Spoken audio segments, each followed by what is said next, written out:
এলেঙ্গা থেকে আমার সহকর্মী শামীম আল মামুন আমাদের সঙ্গে যুক্ত হয়ে আছেন। শামীম, সকালের দিকে তো যানবাহনের ধীর গতিই ছিল, এখন কি অবস্থা সেখানে?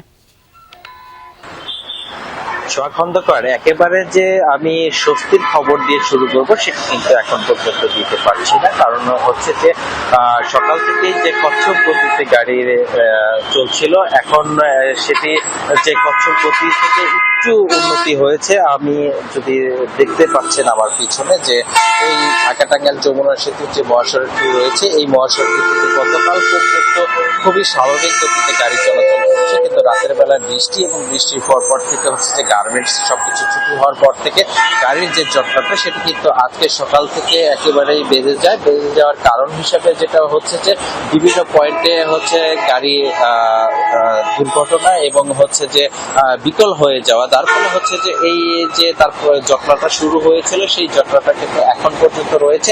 এখন যে একেবারে যে স্বাভাবিক গতিতে বাস চলাচল করছে বা যাত্রীরা যাচ্ছে সেটি কিন্তু এখনো বলা যাচ্ছে না, তবে বেলা বাড়ার সাথে সাথে হয়তো বা অনেকটাই স্বাভাবিক হবে। এ বিষয়ে আমি টাঙ্গাইলের যে পুলিশ সুপার সরকার সাথে কথা বলেছি, তিনি যেটি জানিয়েছেন যে ঢাকা টাঙ্গাইল যমুনা সেতু মহাসড়কে যেহেতু ধীর গতিতে গাড়ি চলছে, তারপরে হচ্ছে যমুনা সেতুকে কিন্তু 4 লেন করে দেওয়া হয়েছে, যে উত্তরবঙ্গে যারা যাবে তারা কিন্তু এই 4 লেন দিয়েই যাবে এবং পরবর্তীতে গাড়ি যখন জটলা কমে যাবে তখন অনেকটাই স্বাভাবিক হলে 4 লেন খুলে বন্ধ করে দেওয়া হবে। শামীম, আপনাকে অনেক ধন্যবাদ।